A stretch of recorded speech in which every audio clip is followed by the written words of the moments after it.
പലപ്പോഴും ഇത്തരം ചോദ്യങ്ങളുടെ മുമ്പിൽ നാം ഒരു ക്ഷണം ഒന്ന് പതറിപ്പോകും.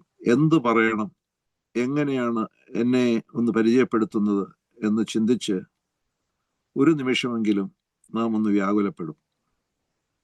ചിലപ്പോൾ നമ്മുടെ പേര് പറഞ്ഞു എന്നിരിക്കും. ചിലര് അതിനപ്പുറത്തേക്കൊക്കെ അങ്ങ് ചിന്തിക്കും. ഞാൻ ഇന്നിടത്ത് ഇന്നയാളുടെ മകനാണ്, മകളാണ്, എൻ്റെ കുടുംബം ഒരു പാരമ്പര്യമുള്ള കുടുംബമാണ് എന്ന് സ്ഥാപിക്കാനുള്ള ശ്രമം നടത്തും. ബന്ധുക്കളെ കുറിച്ച് പറയും, ഇതൊക്കെ പറയും. പിന്നെ പദവികളെ കുറിച്ചൊക്കെ പറയും. എന്തെല്ലാം നമ്മുടെ ഓർമ്മകളിലേക്ക് അപ്പോൾ ഓടിയെത്തുമോ എന്ന് എനിക്ക് അറിഞ്ഞുകൂടാ. പക്ഷേ നമ്മുടെ മഹത്വത്തെ എങ്ങനെയെങ്കിലും കേൾവിക്കാരന്റെ കാതുകളിൽ എത്തിക്കുവാനുള്ള ഒരു എളിയ ശ്രമമെങ്കിലും ആ സമയത്തൊക്കെ നമ്മളൊക്കെ നടത്തും എന്നുള്ളത് ഒരു സത്യമായ കാര്യമാണ്. ഇത് മനുഷ്യന്റെ സാധാരണ ഒരു സ്വഭാവമാണ്. ഒരു ചോദ്യത്തിന് ഡയറക്റ്റ് ഉത്തരം കൊടുക്കുവാൻ പലപ്പോഴും നമുക്ക് കഴിയുന്നില്ല. നീ ആരാണ് എന്ന് ചോദിച്ചു കഴിഞ്ഞാൽ ഞാൻ കോശി തലക്കലാണ് എന്ന് പറയുവാൻ, അല്ലെ ഞാൻ എബിയാണ്, അല്ലെ ഞാൻ രാജമ്മയാണ്, അല്ലെ ഞാൻ ഷീജയാണ്, ഡെയ്സിയാണ്. അങ്ങനെ പറഞ്ഞാൽ പോരല്ലോ എന്നുള്ളൊരു ചിന്ത, മറ്റെന്തൊക്കെയോ കൂട്ടിച്ചേർത്ത് നമ്മൾ പലപ്പോഴും നമ്മുടെ വ്യക്തിത്വത്തെ പരിചയപ്പെടുത്താൻ ശ്രമിക്കാറുള്ളൂ. എന്നാൽ ഇതിലൊക്കെ വ്യത്യസ്തമായൊരു പരിചയപ്പെടുത്തലിന്റെ കഥയാണ് ഇന്ന് നമുക്ക് ചിന്തിക്കണം എന്ന് ഞാൻ വിചാരിക്കുന്നത്. യോഹന്നാന്റെ സുവിശേഷം 1-ാം അധ്യായം 19 മുതൽ 23 വരെയുള്ള വേദഭാഗങ്ങൾ ഞാനൊന്ന് വായിക്കാം. യോഹന്നാന്റെ സുവിശേഷം 1-ാം അധ്യായം 19 മുതൽ 23 വരെ. നീ ആര് എന്ന് യോഹന്നാനോട് ചോദിക്കേണ്ടതിന് യഹൂദന്മാർ യെരൂശലേമിൽ നിന്നും പുരോഹിതന്മാരെയും ലേവ്യരെയും അവന്റെ അടുക്കൽ അയച്ചപ്പോൾ അവന്റെ സാക്ഷ്യം എന്തെന്നാൽ അവൻ മറുക്കാതെ ഏറ്റുപറഞ്ഞു, ഞാൻ ക്രിസ്തു അല്ല എന്ന് ഏറ്റുപറഞ്ഞു. പിന്നെ എന്ത്, നീ ഏലിയാവോ എന്ന് അവനോട് ചോദിച്ചതിന് അല്ല എന്ന് പറഞ്ഞു. നീ ആ പ്രവാചകനോ എന്നതിന് അല്ല എന്ന് അവൻ ഉത്തരം പറഞ്ഞു. അവർ അവനോട്, നീ ആരാകുന്നു? ഞങ്ങളെ അയച്ചവരോട് ഉത്തരം പറയേണ്ടതിന് നീ നിന്നെ കുറിച്ച് തന്നെ എന്തു പറയുന്നു എന്ന് ചോദിച്ചു. അതിന് അവൻ, യെശയ്യാ പ്രവാചകൻ പറഞ്ഞതുപോലെ കർത്താവിന്റെ വഴി നേരെയാക്കുവീൻ എന്ന് മരുഭൂമിയിൽ വിളിച്ചു പറയുന്നതിന്റെ ശബ്ദം ഞാനാകുന്നു എന്ന് പറഞ്ഞു. മരുഭൂമിയിൽ വിളിച്ചു പറയുന്നവന്റെ ശബ്ദം ഞാനാകുന്നു എന്ന് പറയാണ്. I am a voice of one crying in the wilderness. മരുഭൂമിയിൽ വിളിച്ചു പറയുന്നവന്റെ ശബ്ദമാണ് ഞാൻ. He is simply a voice, a crying out voice. ഒരു ശബ്ദം മാത്രമാണ്. Just a voice. യോഹന്നാൻ പറയാണ്, I am just a voice. ഞാൻ കേവലം ഒരു ശബ്ദം മാത്രമാണ് എന്ന്.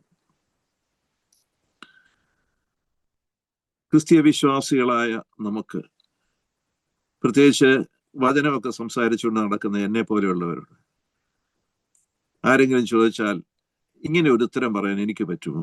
I am just a voice. ഞാൻ എത്ര ആലോചിച്ചിട്ടും എനിക്ക് അങ്ങനെ ഒരു ഉത്തരം പറയാൻ കഴിയുമെന്ന് തോന്നുന്നില്ല. I am just a voice. Yohannan ഒരു മടിയും കൂടാതെ താൻ ഇന്നതല്ല ഇന്നതല്ല ഇന്നതല്ല എന്ന് പറഞ്ഞിട്ട് I am just a voice, ഞാൻ കേവലം ഒരു ശബ്ദം മാത്രമാണ്. മരുഭൂമിയിൽ വിളിച്ചു പറയുന്നവന്റെ ശബ്ദം മാത്രമാണ് ഞാൻ. മരുഭൂമിയിൽ വിളിച്ചു പറയുന്നവനാണ് എന്ന് പോലുമല്ല, യെശയ്യാ പ്രവാചകൻ വിളിച്ചു പറഞ്ഞതാണ്. ആ ശബ്ദം മാത്രമാണ് I am just a voice എന്ന്. എന്തെല്ലാം യോഹന്നാന് പറയാമായിരുന്നു വാസ്തവത്തിൽ. ഞാൻ അബിയാക്കൂറിൽ സക്കരിയാവിന്റെ പുരോഹിതന്റെ മകൻ യോഹന്നാനാണ് എന്ന് പറയാമായിരുന്നു. അബിയാക്കൂർ എന്ന് പറയുന്ന ദാവീദിന്റെ കാലത്ത് 1 ദിനവൃത്താന്തം നാം വായിക്കുമ്പോൾ 24-ാം അധ്യായത്തിലാണ് കൂറുകളുടെ വിഭജനം അവിടെ കാണുന്നുണ്ട്. 24 കൂറുകളുണ്ട്. ആ 24 കൂറുകളിൽ 8-ാമത്തെ കൂറാണ് അബിയാക്കൂർ. അപ്പൊ അത് എടുത്തു പറയാം വാസ്തവത്തിൽ യോഹന്നാന്, ഞാൻ അബിയാക്കൂറിലെ പുരോഹിതനായ സഖര്യാവിന്റെ മകനാണ് എന്ന് പറയാമായിരുന്നു. പിന്നെയും എടുത്തു പറയാമായിരുന്നു, അമ്മയുടെ കാര്യവും വളരെ അഭിമാനത്തോടുകൂടി പറയാം, ഞാൻ അഹ്റോന്റെ പുത്രിമാരിൽ ഒരാളായ എലിസബത്തിന്റെ മകനാണ് എന്ന് പറയാമായിരുന്നു. പിന്നെയും വേണമെങ്കിൽ പറയാമായിരുന്നു, എൻ്റെ ജന്മം വളരെ അത്ഭുതകരമായ ഒരു ജന്മമായിരുന്നു എന്ന് ഞാൻ പറഞ്ഞു കേട്ടിട്ടുണ്ട്. എൻ്റെ അമ്മയും അപ്പനും വളരെ പ്രായമായതിനു ശേഷം കുഞ്ഞുങ്ങൾ ജനിക്കാനുള്ള ഒരു സാധ്യതയും ഇല്ലാതിരുന്ന സമയത്ത് ദൈവ കൽപ്പന അനുസരിച്ച് ദൈവത്തിന്റെ അനുഗ്രഹത്താൽ ലഭിച്ചതാണ് ഞാൻ എന്ന് വേണമെങ്കിൽ തൻ്റെ ജന്മത്തെക്കുറിച്ച് ഇത്തിരി കൂടി ഒരു ആത്മീയത കലർത്തി പറയാമായിരുന്നു. ഇതൊന്നും യോഹന്നാൻ പറഞ്ഞില്ല. കുടുംബമഹിമ പറഞ്ഞില്ല, പാരമ്പര്യം പറഞ്ഞില്ല, തൻ്റെ ജന്മത്തിന്റെ സവിശേഷതകളൊന്നും പറഞ്ഞില്ല. താൻ ഇന്ന് ആരായിരിക്കുന്നു എന്നതിനെ കുറിച്ചുള്ള, ഞാൻ മരുഭൂമിയിൽ ജീവിക്കുകയാണ്, ഞാൻ ധാരാളം പേരെ സ്നാനപ്പെടുത്തുന്നുണ്ട്, സ്നാന ശുശ്രൂഷകളുണ്ട്, മാനസാന്തര പ്രസംഗം ചെയ്യുന്നയാളാണ് എന്നൊന്നും പറഞ്ഞില്ല. ഞാൻ മരുഭൂമിയിലെ ഭക്ഷണം കഴിച്ച് ജീവിക്കുന്നവനാണ്, വിൽഡർനെസ്സിലാണ് ഞാൻ ജീവിക്കുന്നത്, ഒന്നും പറഞ്ഞില്ല. വളരെ വിചിത്രമായി ആരും പ്രതീക്ഷിക്കാത്ത, യോഹന്നാൻ ആരാണെന്ന് അന്വേഷിച്ചു വന്ന ആൾക്കാരോട് വലിയൊരു അന്വേഷണമായിരുന്നു വാസ്തവത്തിൽ. കുറെ പേര് വന്നിരിക്കുകയാണ് യോഹന്നാൻ ആരാണെന്ന് അറിയാൻ വേണ്ടി. അവിടെ പറയുന്നത്, യഹൂദന്മാർ യെരൂശലേമിൽ നിന്ന് പുരോഹിതന്മാരെയും ലേവ്യരെയും അവന്റെ അടുക്കൽ അയച്ചത്. നിസ്സാരമല്ല, പുരോഹിതന്മാരെയും ലേവ്യരെയും എല്ലാം ചേർത്താണ് അയച്ചിരിക്കുന്നത് യോഹന്നാൻ ആരാണെന്ന് അറിയാനുള്ള വ്യഗ്രത. അപ്പൊ അങ്ങനെ വലിയൊരു കമ്മീഷനാണ് വന്നിരിക്കുന്നത്. അവരുടെ മുമ്പിലാണ് പറയുന്നത്. അപ്പൊ അവിടെ എല്ലാം തുറന്നു പറയേണ്ടതാണ് വാസ്തവത്തിൽ. ഈ പാരമ്പര്യം എല്ലാം പറയേണ്ടതായിരുന്നു വാസ്തവരോട്. അതെല്ലാം പറയാൻ സാധ്യതയുണ്ടായിരുന്നിട്ടും അതൊന്നും പറയാതെ യോഹന്നാൻ പറയാണ്, I am just a voice, ഞാൻ കേവലം ഒരു ശബ്ദം മാത്രമാണ്, ഒരു ശബ്ദം മാത്രമാണ്. എന്നെ വളരെ ചിന്തിപ്പിച്ചിട്ടുള്ള, വളരെ ആകർഷിച്ചിട്ടുള്ള ഒരു ഉത്തരമാണ് യോഹന്നാന്റെ ഉത്തരം. I am just a voice, ഞാൻ ഒരു ശബ്ദം മാത്രമാണ്.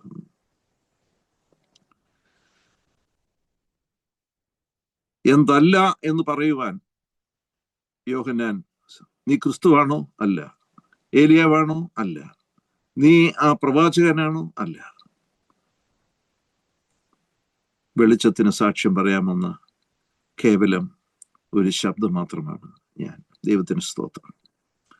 എത്ര ആപ്റ്റായിട്ട്, കറക്റ്റായിട്ട്, ഷാർപ്പായിട്ടുള്ളൊരു ഉത്തരമാണ് യോഹന്നാൻ ഇവിടെ. തൻ്റെ ശുശ്രൂഷയുടെ ഏറ്റവും പ്രധാനപ്പെട്ട അംശത്തെ മാത്രം എടുത്ത് ചൂണ്ടിക്കാണിക്കുന്ന മനുഷ്യൻ. ആ നമ്മൾ ഫോട്ടോയൊക്കെ എടുക്കുമ്പോൾ ഫോക്കസ് ചെയ്ത് ഇങ്ങനെ കൊണ്ടുവരുന്നത് പോലെ യോഹന്നാൻ തന്നെ കുറിച്ചുള്ള ഏറ്റവും സൂക്ഷ്മമായ ഒരു ചിത്രം, അതാണ് ഫോക്കസ് ചെയ്ത് കൊണ്ടുവന്ന് താൻ എന്താണ് എന്നുള്ളത് മനസ്സിലാക്കി. I am just a voice. ആമേൻ. ഞാൻ ഒരു ശബ്ദം മാത്രമാണ്. നമ്മളൊക്കെ ജീവിക്കുന്ന ഈ കാലഘട്ടം എന്ന് പറയുന്നത് നമുക്കറിയാമല്ലോ, ഏജ് ഓഫ് ഐഡന്റിറ്റി ക്രൈസിസ്. ഞാൻ ഈ കഴിഞ്ഞ തവണ കേരളം സന്ദർശിച്ച സമയത്ത് എവിടെയോ ഞാൻ പ്രസംഗിച്ച ഒരു വിഷയമായിരുന്നു ഐഡന്റിറ്റി ക്രൈസിസ്. വ്യക്തിത്വ വിസ്മൃതി എന്ന് പറയും. അതിനെ പറയുന്നത് എന്താണ്? ഐഡന്റിറ്റി ക്രൈസിസ് എന്നല്ല അതിനെക്കുറിച്ച് പറയുന്ന, ഐഡന്റിറ്റി അംനേഷ്യ എന്ന് പറയുന്ന ഒരു വാക്കാണ് ഞാൻ ഉപയോഗിച്ചത്. ഐഡന്റിറ്റി അംനേഷ്യ എന്ന് പറഞ്ഞാൽ വ്യക്തിത്വ വിസ്മൃതി എന്നാണ് അതിനർത്ഥം. ഈ കാലഘട്ടം എന്ന് പറയുന്നത് വ്യക്തിത്വ വിസ്മൃതിയുടെ ഒരു കാലഘട്ടമാണ്. ഐഡന്റിറ്റി അംനേഷ്യയുടെ ഒരു കാലഘട്ടമാണ്. നമ്മൾ ആരാണ് എന്നതിനെ കുറിച്ച് നമുക്കൊരു നിശ്ചയമില്ലാത്ത അവസ്ഥ. മുമ്പേ പറഞ്ഞ നമുക്ക് നമ്മുടെ പേരുകളൊക്കെ പറയാം എന്ന് പറഞ്ഞാൽ പോലും ഈ ഫോക്കസ് ചെയ്ത് വരുമ്പോൾ, നമ്മുടെ വ്യക്തിത്വത്തിലേക്ക് അങ്ങനെ ഫോക്കസ് ചെയ്ത് വരുമ്പോൾ ഈ ചോദ്യത്തിന്റെ ഉത്തരം പറയുവാൻ നമുക്ക് വലിയ ബുദ്ധിമുട്ടാണ്. നമ്മൾ ആരാണെന്ന് നമുക്കൊരു നിശ്ചയമില്ല. ആരാണെന്നൊരു നിശ്ചയമില്ലാത്ത അവസ്ഥ. ഞാൻ അതിൻ്റെ ഒരു കഥ പറഞ്ഞു, അത് നിങ്ങളോടും പറയാം. ആ കഥ എം മുകുന്ദൻ എന്ന് പറയുന്ന ഒരു മലയാള സാഹിത്യകാരനുണ്ട്, ചെറുകഥാകൃത്ത്. അദ്ദേഹത്തിന്റെ ഒരു കഥയാണ് ഞാൻ പറയണമെന്ന് ആഗ്രഹിക്കുന്നത്. ഒരു വീട്ടില് ഒരു ചെറുപ്പക്കാരൻ വിദേശത്ത് പഠിക്കാൻ പോയി. 3-4 വർഷം കഴിഞ്ഞ് ചെറുപ്പക്കാരൻ തിരിച്ചു വരികയാണ്.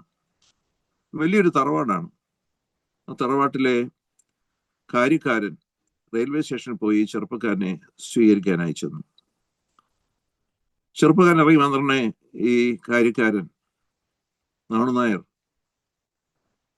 അദ്ദേഹത്തിന്റെ അടുക്കൽ ചെന്ന് പറഞ്ഞു, മോനെ വിളിച്ചു. അപ്പോ ഈ ചെറുപ്പക്കാരൻ ചോദിച്ചു, നിങ്ങൾ ആരാണ്? ഈ മോൻ എന്നെ ഓർക്കുന്നില്ലേ? ഞാനാണ് നാണുനായർ, നമ്മുടെ വീട്ടിലെ കാര്യക്കാരനല്ലയോ? ഓ, നാണുനായരാണല്ലേ, ഓക്കെ. അദ്ദേഹത്തെ കൂട്ടിക്കൊണ്ട് നടന്നു. വണ്ടിയിൽ കയറി ഗ്രാമത്തിൽ ബസ് സ്റ്റോപ്പിൽ ഇറങ്ങി അവിടെ നിന്ന് നടക്കുകയായി വീട്ടിലേക്ക്. കാണുന്ന മരങ്ങളുടെയൊക്കെ പേരുകൾ ഈ മനുഷ്യൻ ചോദിച്ചു, ഇതെന്താണ് നാണുനായരെ? ഇത് പ്ലാവ്. ഓ, ഇത് പ്ലാവാണ്. ഇതിലെന്താ ഉണ്ടാകുന്നത്? ചക്ക ഉണ്ടാകുന്നു. ഞാൻ വിശദമായിട്ടും പറഞ്ഞു പോകുന്നേ ഉള്ളൂ. ഇത് മാവ്, ഇത് മാവാണ്. ഉണ്ണി ഓർക്കുന്നില്ലേ? മധുരമായ ശർക്കര മാവാണിത്. ഇതിലെ മാങ്ങ വളരെ മധുരമുള്ളതായിരുന്നു.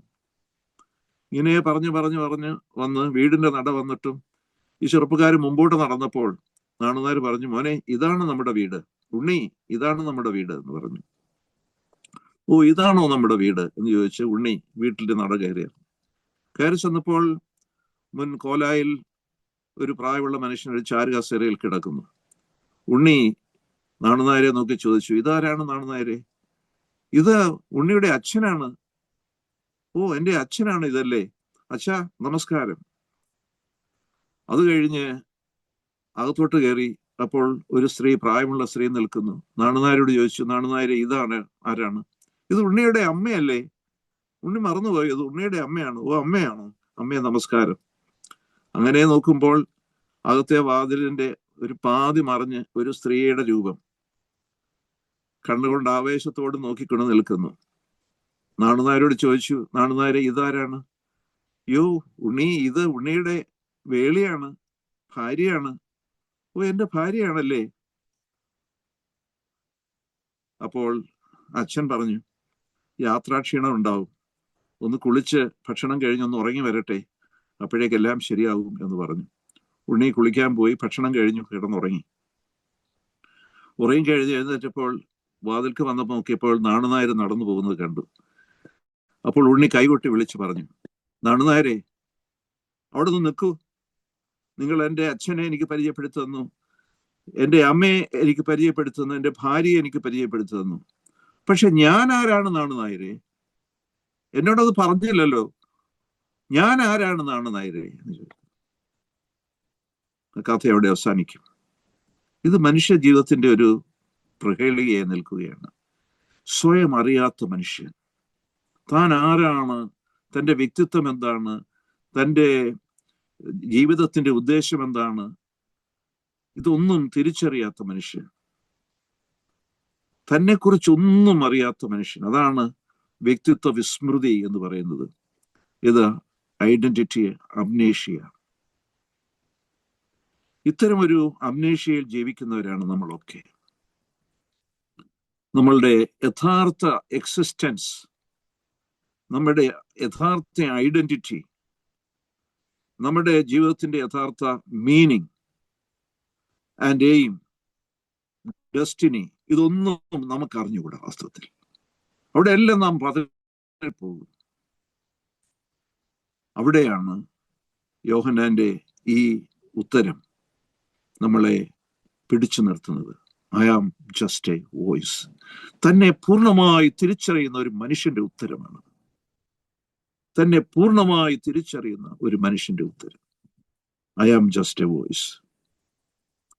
താൻ എന്തല്ല എന്നറിഞ്ഞ മനുഷ്യൻ, താൻ എന്തു മാത്രമാണ് എന്നറിഞ്ഞ മനുഷ്യൻ. നമ്മൾ വേദപുസ്തക താളുകളിലേക്ക് പോകുമ്പോൾ ഒത്തിരി മനുഷ്യരുടെ ഉത്തരങ്ങൾ കാണാൻ പറ്റും. ഒരിക്കൽ യഹോവയായ ദൈവത്തോട് സംവദിച്ചുകൊണ്ടിരിക്കുമ്പോൾ അബ്രഹാം പറഞ്ഞു, ഉൽപ്പത്തി പുസ്തകം 18-ാം അധ്യായത്തിന്റെ 27-ാം വാക്യത്തിൽ, സോദോമിന് വേണ്ടിയുള്ള അബ്രഹാമിന്റെ അപേക്ഷകളുടെ ഇടയിലാണ് അബ്രഹാം പറഞ്ഞത്, പൊടിയും വെണ്ണീറുമായ ഞാൻ, I am but dust and ashes. ഞാൻ പൊടിയും വെണ്ണീറുമാണ് എന്ന് അബ്രഹാം പറഞ്ഞത്. ദൈവസന്നിധിയിൽ താൻ ഏതുമല്ല എന്ന് തിരിച്ചറിയുന്ന അബ്രഹാമിന്റെ വാക്കുകളാണ്. മഹാനായ മോശയും അതുപോലെ ഒരു ഉത്തരം പറഞ്ഞിട്ടുണ്ട്. പുറപ്പാട് പുസ്തകം 3-ാം അധ്യായത്തിന്റെ 11-ാം വാക്യത്തിൽ, ഞാൻ എന്തുമാത്രമുള്ളൂ ദൈവമേ, ഹൂ ആമായി, ഞാൻ എന്താണ്, ഞാൻ ഒന്നുമല്ല, ഞാൻ എന്തുമാത്രമുള്ളൂ എന്ന് ചോദിക്കുന്ന ഒരു മോശ. പ്രസിദ്ധനായ യെശയ്യാവ് എന്ന പ്രവാചകൻ, അദ്ദേഹം പറഞ്ഞു, ഞാൻ നശിച്ചു, ഞാൻ ശുദ്ധിയില്ലാത്ത അധരങ്ങളുള്ള മനുഷ്യൻ, ശുദ്ധിയില്ലാത്ത ജനങ്ങളുടെ മധ്യത്തിൽ പാർക്കുന്നു. ശുദ്ധിയില്ലാത്ത അധരങ്ങളുള്ള മനുഷ്യൻ. ആരാണ് ഇങ്ങനെയൊക്കെ പറയാൻ തയ്യാറാവുന്നത്?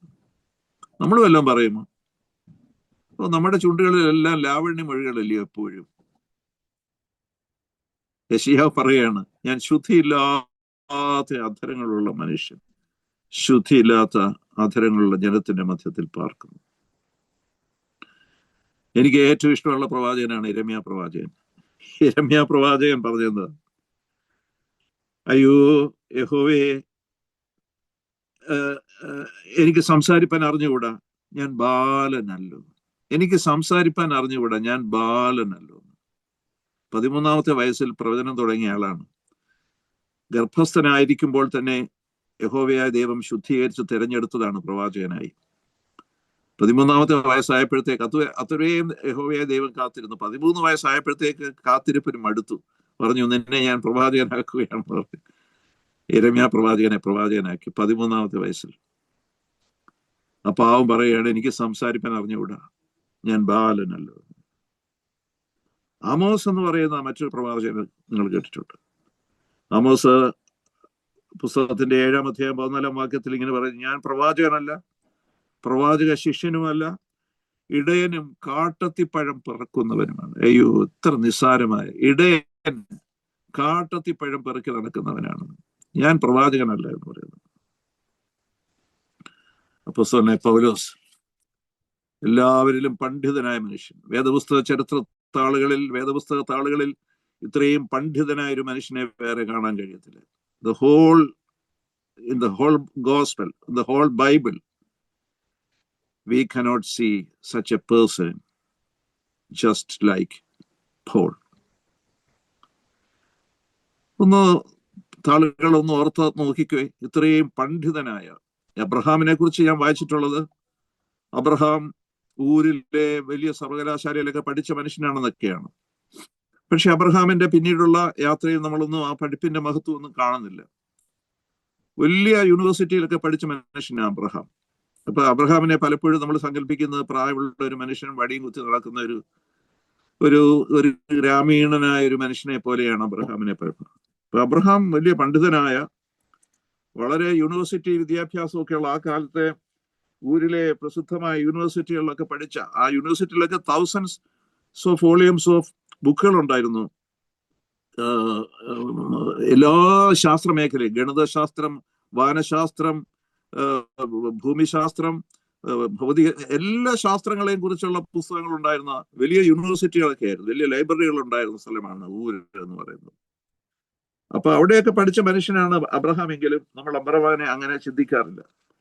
എന്നാൽ നമുക്കറിയാം, പൗലോസ് എന്ന് പറയുന്ന മനുഷ്യൻ ഗമാലിയേലിന്റെ പാദത്തിലിരുന്ന് പഠിച്ച റോമൻ പൗരനായിരുന്ന മനുഷ്യൻ, അതേപോലെയുള്ള ആർജവമായുള്ള വ്യക്തിത്വമുള്ള ഒരാൾ ഈ സുവിശേഷ വേദപുസ്തക ഭാഷ്യങ്ങളിൽ എവിടെയും നമുക്ക് കാണാൻ പറ്റത്തില്ല.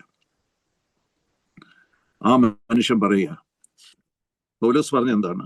ആ പാപികളിൽ ഞാൻ ഒന്നാമൻ, ആ പാപികളിൽ ഞാൻ ഒന്നാമൻ.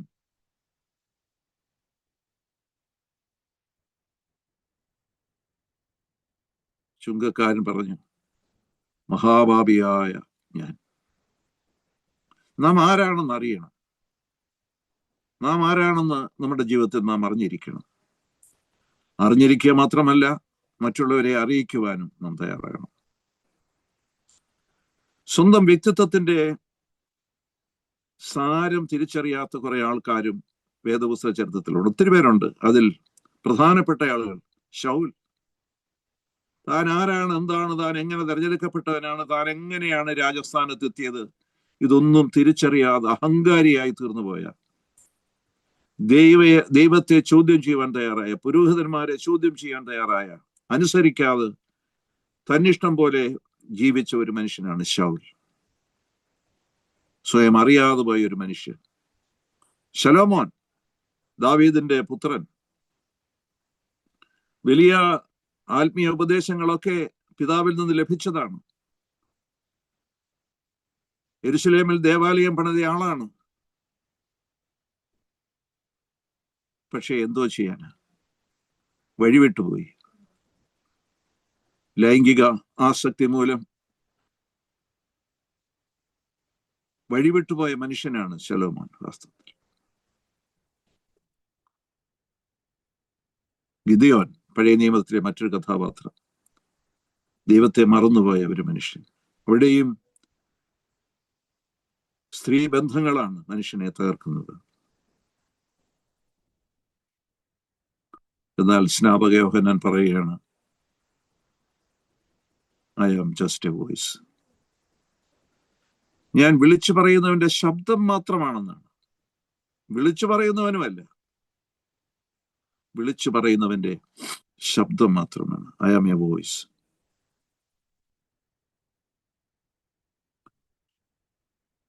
എന്നാൽ യേശു കർത്താവ് പറഞ്ഞ ഒരു സാക്ഷ്യമുണ്ട്. അവൻ പറഞ്ഞത്, അവൻ മാത്രം ലോകത്തിൽ പറഞ്ഞ ഒരു കാര്യം, ഞാൻ വഴിയും സത്യവും ജീവനുമാകുന്നു. ആമേൻ. എന്റെ യേശു അല്ലാതെ ലോകത്തൊരു മനുഷ്യനും പറയാത്ത ഒരു ഉത്തരം. യേശു ലോകത്തിനെ പരിചയപ്പെടുത്തി കൊടുക്കുകയാണ്. യേശു ആരാണെന്ന് പരിചയപ്പെടുത്തി കൊടുക്കുകയാണ്. ഞാൻ തന്നെ വഴിയും സത്യവും ജീവനും. ഞാൻ വഴിയാണ്, ഞാൻ സത്യമാണ്, ഞാൻ ജീവനാണ്.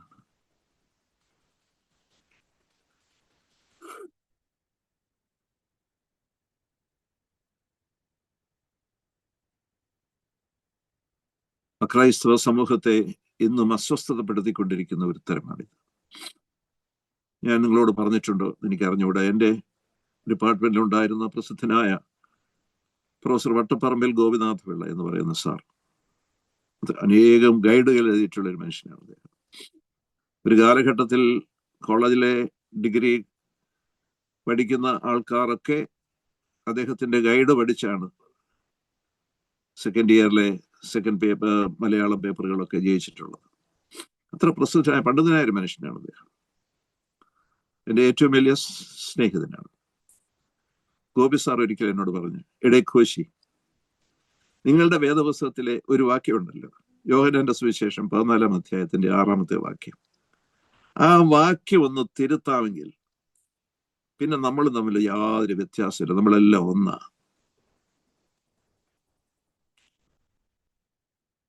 ഞാൻ പറഞ്ഞു, ആ വാക്യമാണ് ക്രൈസ്തവ വിശ്വാസത്തിന്റെ കാതൽ. അവിടെ യേശു പറഞ്ഞു, ഞാൻ വഴിയും സത്യവും ജീവനുമാകുന്നു, എന്നിലൂടെ അല്ലാതെ ആരും പിതാവിന്റെ അടുക്കൽ എത്തുന്നില്ല എന്നുള്ളത്. അത് മാത്രം, ആ വാചകം മാത്രം ഒന്ന് മാറ്റിയാൽ മതി. ആ കാര്യത്തിൽ നിങ്ങൾ ഒരു കോംപ്രമൈസ് ചെയ്യാൻ തയ്യാറായാൽ വി ആർ സെയിം, നമ്മൾ ഒന്നാണ്. കർത്താവിലൂടെ അല്ലാതെ പിതാവിന്റെ അടുക്കൽ എത്തില്ല എന്ന് പറയുന്ന ആ വാചകം മാറ്റിക്കഴിഞ്ഞാൽ നമുക്കും ഹിന്ദുക്കൾക്കും ഹിന്ദു വിശ്വാസങ്ങൾക്കും തമ്മിൽ ഒരു പൊരുത്തക്കേടുമില്ല എന്നാണ് അദ്ദേഹം പറയുന്നത്. ബാക്കിയെല്ലാം അംഗീകരിക്കാം, വഴിയും സത്യവും ജീവനും എന്ന് പറയുന്നതൊക്കെ അംഗീകരിക്കാൻ അവർ തയ്യാറാണ്. പക്ഷെ എന്നിലൂടെ അല്ലാതെ ആരും പിതാവിന്റെ അടുക്കൽ എത്തുകയില്ല എന്ന് പറയുന്നത് മാത്രം ഒന്ന് മാറ്റണമെന്ന് പറയുന്നു. But that is the uniqueness of Christianity.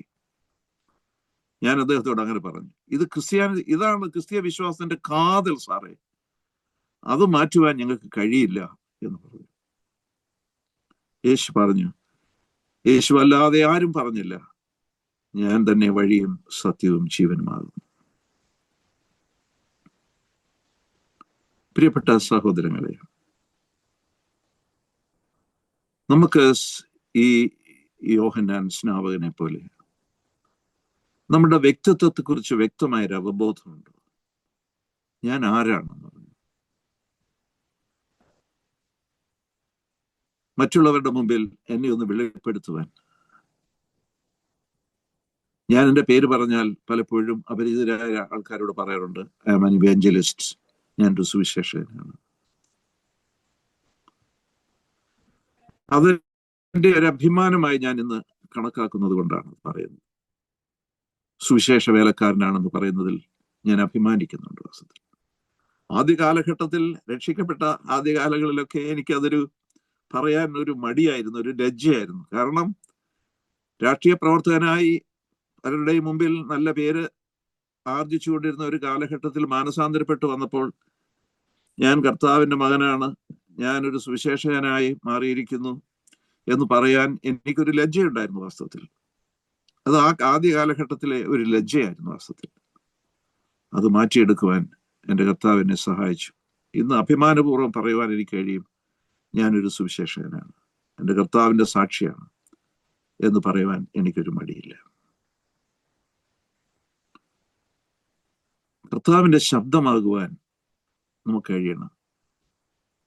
യോഹന്നാന്റെ സുവിശേഷം 1-ാം അധ്യായത്തിന് 12 തന്റെ ഏകജാതനെ അവനെ കൈക്കൊണ്ട് അവന്റെ നാമത്തിൽ വിശ്വസിക്കുന്ന ഏവർക്കും ദൈവമക്കളാകുവാൻ അവൻ അധികാരം കൊടുത്തു എന്നുള്ള വാക്യം നമുക്ക് കാണുന്നുണ്ട്. 12-ാം വാക്യത്തിൽ അവനെ കൈക്കൊണ്ട് അവന്റെ നാമത്തിൽ വിശ്വസിക്കുന്ന ഏവർക്കും ദൈവമക്കളാകുവാൻ അവൻ അധികാരം.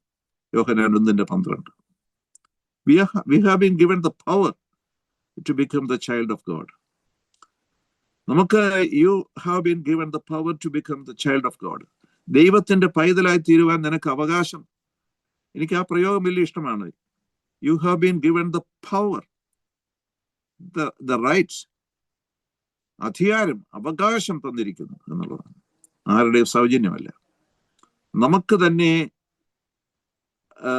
ഉപയോഗിക്കാൻ കഴിയുന്ന ഒരു അധികാരം, നമുക്ക് തന്നെ ഉപയോഗിക്കാൻ കഴിയുന്ന ഒരു അവകാശം. ആരുടെയും മേലൊപ്പതിന് ആവശ്യമില്ല. അത് സ്വർഗത്തിൽ നിന്ന് നമുക്ക് നൽകപ്പെട്ടിരിക്കുന്ന ഒരു അവകാശമാണ്. ആരുടെയും ഓതറൈസേഷൻ ആവശ്യമില്ലാത്ത ഒരു അധികാരമാണത്, ഒരു അവകാശമാണത്. അപ്പൊ നമുക്ക് എപ്പോൾ കർത്താവിനെ രക്ഷകനായി സ്വീകരിക്കുന്നു, ആ നിമിഷം തന്നെ we become the child of God. നാം ദൈവത്തിന്റെ പൈതലായിത്തീരുന്നു എന്നുള്ളത്. അതുകൊണ്ട് നമുക്ക് ഹൂ യു ആർ എന്ന് ചോദിക്കുമ്പോൾ ഞാൻ ദൈവപൈതലാണ് എന്ന് പറയുവാൻ ഒരു മടിയും വിചാരിക്കേണ്ട കാര്യമില്ല. അതാണ് നമ്മുടെ ഏറ്റവും വലിയ അഡ്രസ്, അതാണ് നമ്മുടെ ഏറ്റവും വലിയ വിലാസം എന്ന് ഓർക്കുവാൻ നമുക്ക് കഴിയണം. ഞാനൊരു ദൈവ പൈതലാണ്. നമ്മുടെ ജീവിതം കൊണ്ടും നമ്മുടെ സംഭാഷണം കൊണ്ടും നമ്മുടെ സമീപനം കൊണ്ടും നമ്മുടെ നോട്ടം കൊണ്ടും ഭാവം കൊണ്ടും ഒക്കെ നമ്മൾ പ്രഖ്യാപിക്കേണ്ട ഒരു സാക്ഷ്യമാണിത്. ഞാനൊരു ദൈവപൈതലാണ് എന്ന്. ഞാനൊരു ദൈവപൈതലാണ് എന്ന് പറഞ്ഞിട്ട്, വാക്കുകൊണ്ട് പറഞ്ഞിട്ട് ആഡംബര ജീവിതം നയിക്കുന്ന, എനിക്കറിയാം ഒരു സുവിശേഷ പ്രസംഗം, ലോകപ്രസിദ്ധനായൊരു മലയാളിയായൊരു സുവിശേഷ പ്രസംഗനാണ്. അങ്ങനെ നിരന്തരം വിദേശത്ത് യാത്ര ചെയ്ത് പ്രസംഗിക്കുന്ന ഒരു മനുഷ്യനാണ്. ഒരിക്കൽ ഷിക്കാഗോയിലെ ഒരു പ്രസംഗത്തിൽ 3 ദിവസത്തെ പ്രസംഗം, 2-ാമത്തെ ദിവസം അദ്ദേഹം പറഞ്ഞു, എന്നെ നോക്കണം, ദൈവം എന്നെ അനുഗ്രഹിച്ചിരിക്കുന്നു. ഞാൻ ഇന്നലെ ഇട്ട സൂട്ടല്ല ഇന്നിട്ടിരിക്കുന്നത്, ഇന്നിടുന്ന സൂട്ടല്ല ഞാൻ നാളെ ഇടുന്നത്. ഹോ, ഒരു സുവിശേഷ പ്രസംഗന്റെ ഏറ്റവും വലിയ അഭിമാനമാണ്. ഞാൻ ഇന്നലെ ഇട്ട സൂട്ടല്ല ഇന്നിട്ടത്, ഇന്നിട്ട സൂട്ടല്ല നാളെ ഇടുന്നത്. ഇതാണോ പാവം വെട്ടുക്കിളിയും കാട്ടുതേനും ഉപജീവിച്ച് ജീവിച്ച, മരവരി ഉപയോഗിച്ച് ഒട്ടകരോമം കൊണ്ടുള്ള ഉടുപ്പിട്ട മനുഷ്യൻ? യോഹന്നാൻ പറഞ്ഞു, I am just a voice. ഒട്ടകരോമം കൊണ്ടുള്ള ഉടുപ്പിട്ട മനുഷ്യൻ ഇവിടെ പറയുകയാണ്, ഞാൻ ഇന്നലെ ഇട്ട സൂട്ടല്ല ഇന്നിട്ടത്, ഇടുന്നത് നാളെ വേറെ. ഹൂ യു ആർ, ദൈവത്തിന്റെ പൈതലാണ് എന്ന് പറയുമ്പോൾ നമ്മുടെ ആ വാക്കുകളുടെ അർത്ഥം പൂർണ്ണമാകണമെങ്കിൽ നിന്റെ ഭാവം ദൈവ പൈതലിന്റെ ഭാവമായിരിക്കണം. നിന്റെ സമീപനം ദൈവ പൈതലിന്റെ സമീപനമായിരിക്കണം. നിന്റെ നടപ്പും നിന്റെ ഉടുപ്പും നിന്റെ ചലനങ്ങളൊക്കെ ദൈവനാമത്തിന്റെ മഹത്വത്തിന് ചേരുന്നതായിരിക്കും. ഞാൻ 5 സ്റ്റാർ ഹോട്ടലുകളെ താമസിക്കുള്ളൂ എന്ന് പറയുന്ന സുവിശേഷന്മാരുണ്ട്. ഞാൻ വരാം, പ്രോഗ്രാമിന് വരാം, പക്ഷേ 5 സ്റ്റാർ ഹോട്ടൽ അക്കോമഡേഷൻ വേണം പറയുന്ന ദൈവദാസന്മാർ ഇന്നുണ്ട്. ഹൂ യു ആർ, നീ ആരാണ്? പ്രിയപ്പെട്ട സഹോദരങ്ങളെ, വ്യക്തമായ രവബോധം നമ്മുടെ ജീവിതത്തെക്കുറിച്ച് പുലർത്തുവാൻ നമുക്ക് കഴിയണം. സ്നാപക യോഹന്നാനെ പോലെ കർത്താവിന്റെ കേവല ശബ്ദമായി തീരുവാൻ, I am a simple voice of my Jesus, ഞാൻ യേശുവിന്റെ കേവല ശബ്ദം മാത്രമാണെന്ന് പറയുവാൻ, ഞാൻ യേശുവിന്റെ മകനാണ്, മകളാണ് എന്ന് പറയുവാൻ, നമ്മുടെ ജീവിതം കൊണ്ട് അത് സാക്ഷിക്കുവാൻ നമുക്ക് കഴിയുമെങ്കിൽ അതാണ് നമ്മുടെ ഏറ്റവും ശ്രേഷ്ഠമായ സാക്ഷ്യം. അവിടെ നാം ഈ ഐഡന്റിറ്റി അംനേഷ്യയിൽ നിന്നും രക്ഷപ്പെടും. തൻ ആരാണ് എന്ന് ചെറുപ്പക്കാരനായ മനുഷ്യൻ നാണനാരോട് ചോദിച്ചതുപോലെ, ഞാൻ ആരാണെന്ന് എന്നോട് പറഞ്ഞില്ലല്ലോ എന്നാണ് അയാളുടെ പരാതി. ഞാൻ ആരാണെന്ന് ഇതുവരെ എന്നെ പരിചയപ്പെടുത്തുന്നില്ലല്ലോ. നമ്മളെല്ലാം ഈ ഒരു അവസ്ഥയിലാണ് വാസ്തവത്തിൽ. We don't know who am I, who are we. നമ്മൾ ആരാണെന്ന്, ഞാൻ ആരാണെന്ന് നമുക്ക് പലർക്കും അറിഞ്ഞുകൂടാ എന്നുള്ളതാണ് സത്യം. പക്ഷേ രക്ഷിക്കപ്പെട്ട ഒരു ദൈവപൈതലിന് പറയാൻ പറ്റും, ഞാൻ ദൈവപൈതലാണ്, ഞാൻ കർത്താവിന്റെ മകനാണ്, മകളാണ്.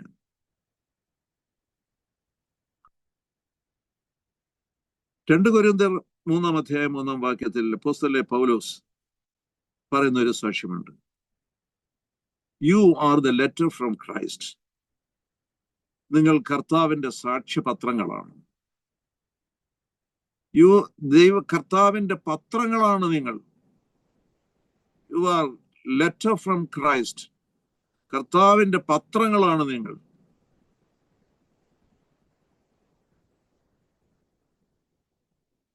നമുക്ക് ആ വിധത്തിൽ കർത്താവിന്റെ സാക്ഷികളായി ജീവിക്കാൻ കഴിയുമെന്നും അവിടെ അത് പറയുന്നത്, we are God's love letter to the world. We are the love letter to the world. നമ്മൾ കർത്താവിന്റെ സ്നേഹപത്രങ്ങളാണ്, പ്രേമലേഖനങ്ങളാണ്. അതാണല്ലോ ലവ് ലെറ്ററിന്റെ അർത്ഥം. നാം കർത്താവിന്റെ പ്രേമലേഖനങ്ങളാണ് ഈ ഭൂമിയിൽ.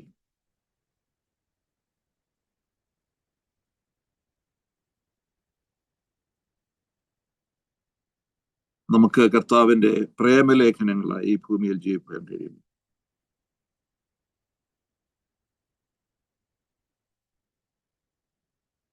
അവിടെ മറ്റൊരു പ്രയോഗം കൂടെ നമുക്ക് അതിനോടനുബന്ധിച്ച് ചിന്തിക്കുവാൻ കഴിയും.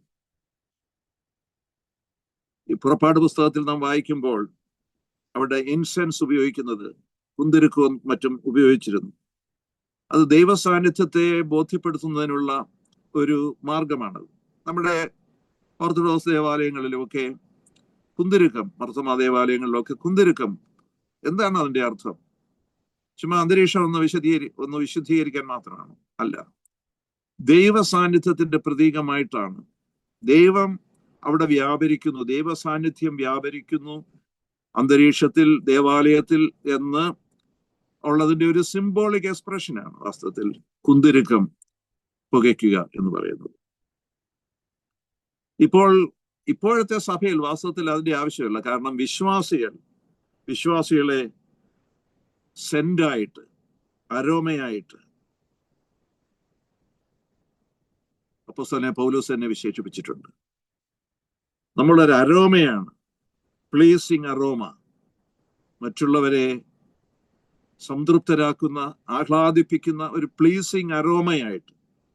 നമ്മൾ കുറെ കൂടെ ആധുനിക ഭാഷയിൽ പറഞ്ഞാൽ ഒരു സിഗ്നേച്ചർ സെന്റ് ആയിട്ട് ഓരോ വിശ്വാസിയും മസ്റ്റ് ചേഞ്ച്. ഓരോ വിശ്വാസിയും ഒരു സിഗ്നേച്ചർ സെന്റാണ്. നമ്മുടെ പെർഫ്യൂം പോലെ ഒരു സിഗ്നേച്ചർ സെന്റായി മാറണം. I am a signature scent of Jesus Christ.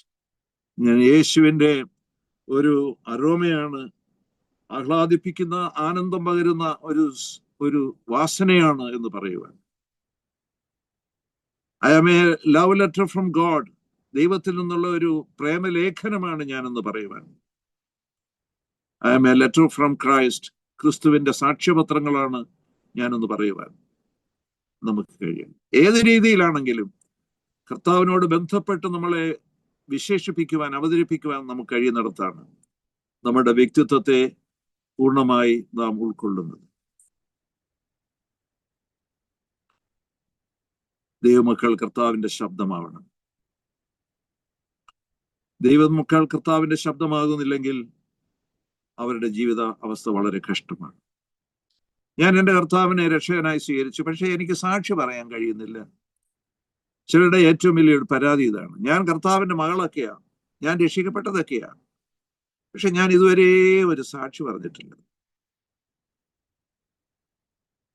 കർത്താവിന്റെ പൈതലായി തീർന്നു കഴിഞ്ഞാൽ ഉള്ള ആദ്യത്തെ ചുമതല അതാണ്.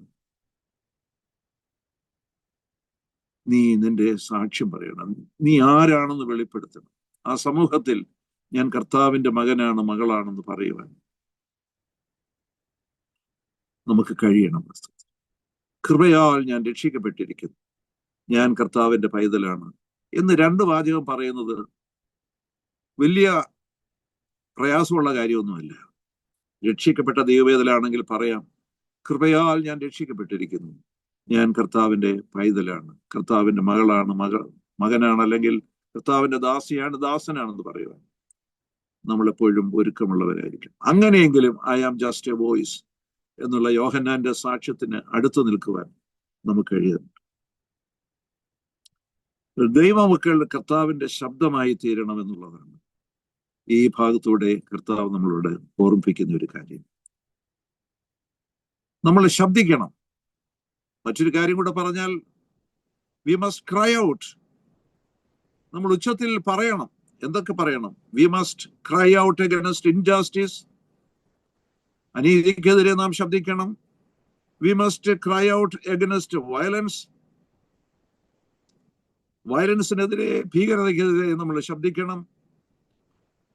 V must cry out against hatred, വെറുപ്പിനെതിരെ നാം ശബ്ദിക്കണം.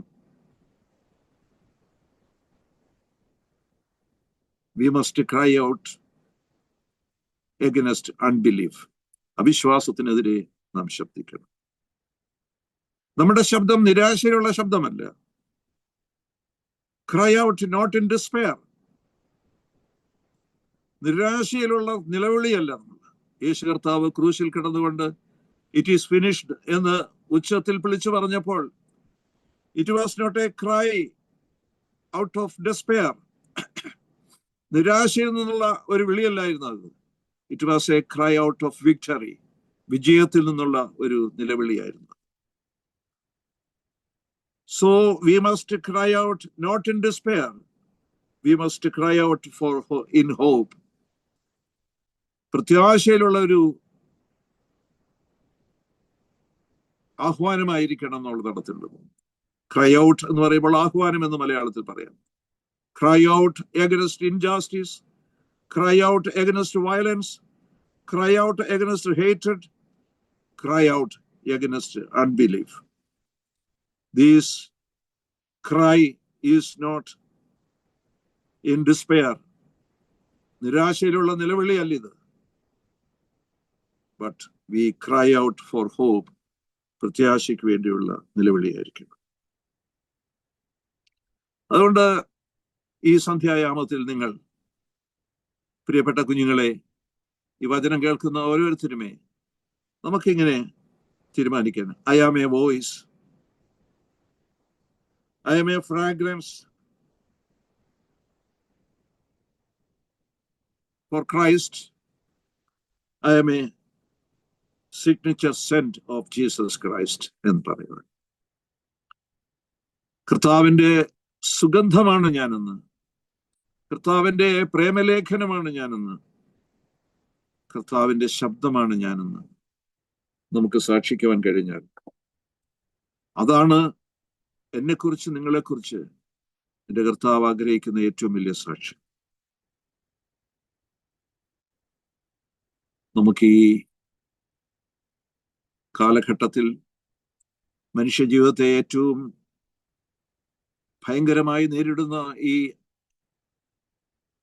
ഐഡന്റിറ്റി അംനേഷ്യ എന്ന് പറയുന്ന ഭീകരമായ മാനസിക വ്യഥയിൽ നിന്ന് രക്ഷപ്പെടണമെങ്കിൽ ഒറ്റ മാർഗമേ ഉള്ളൂ, കർത്താവിന്റെ സന്നിധിയിൽ വന്ന്.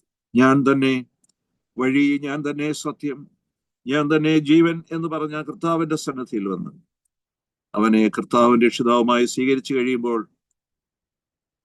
സ്വർഗം നിനക്ക് തന്ന ഒരു അധികാരമുണ്ട്, ഒരു അവകാശമുണ്ട്. To become the child of God, ദൈവത്തിന്റെ പൈതലായി തീരുവാൻ ഉള്ള അവകാശം. ആ അവകാശം പ്രാപിച്ച് നമുക്ക് അവന്റെ പൈതലായി, അവന്റെ മകനായി, മകളായി തീരാം. ധീരമായി യോഹന്നാനെ പോലെ നമുക്കും സാക്ഷിക്കാം. I am just a voice. ആമേൻ.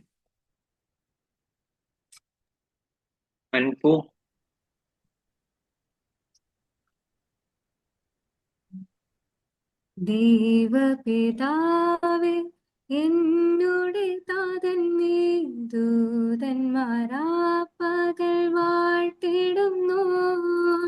നന്ദിയാൽ വണങ്ങും തിരുമുൻപിൽ നേരം എന്നുമെന്നും നീ ആരാധ്യനാം. നന്ദിയാൽ വണങ്ങും തിരുമുൻപിൽ നേരം എന്നുമെന്നും നീ ആരാധ്യനാം. നീ പരിശുദ്ധൻ, നീ എന്നും സ്തുത്യൻ. ദൈവമേ, നീ മാത്രം യോഗ്യനാം. ആരാധനയും സ്തുതി ബഹുമാനവും സ്വീകരിപ്പാൻ എന്നും നീ യോഗ്യനാം. യേശുനാഥായൻ കർത്തനാം രക്ഷകൻ, നീ ദൂതന്മാരാ പകൽ വാഴ്ത്തിടുന്നു. നന്ദിയാൽ വണങ്ങും തിരുമുൻപിൽ നേരം എന്നുമെന്നും നീ ആരാധ്യനാം.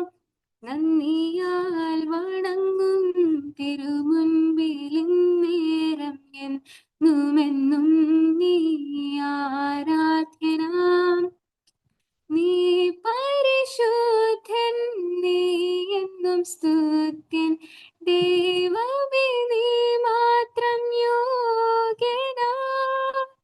ആരാധനയും സ്തുതി ബഹുമാനവും സ്വീകരിപ്പാൻ എന്നും നീ യോഗ്യനാം. പാവനാത്മാവേ, ആശ്വാസപ്രദൻ, നീ ദൂതന്മാരാ പകൽ വാഴ്ത്തിടുന്നു. നന്ദിയാൽ വണങ്ങും തിരുമുൻപിൽ നേരം എന്നുമെന്നും നീ ആരാധ്യനാം. നന്ദിയാൽ വണങ്ങും തിരുമുൻപിൽ നേരം എന്നുമെന്നും നീ ആരാധ്യനാം. നീ പരിശുദ്ധൻ, നീ എന്നും സ്തുത്യൻ.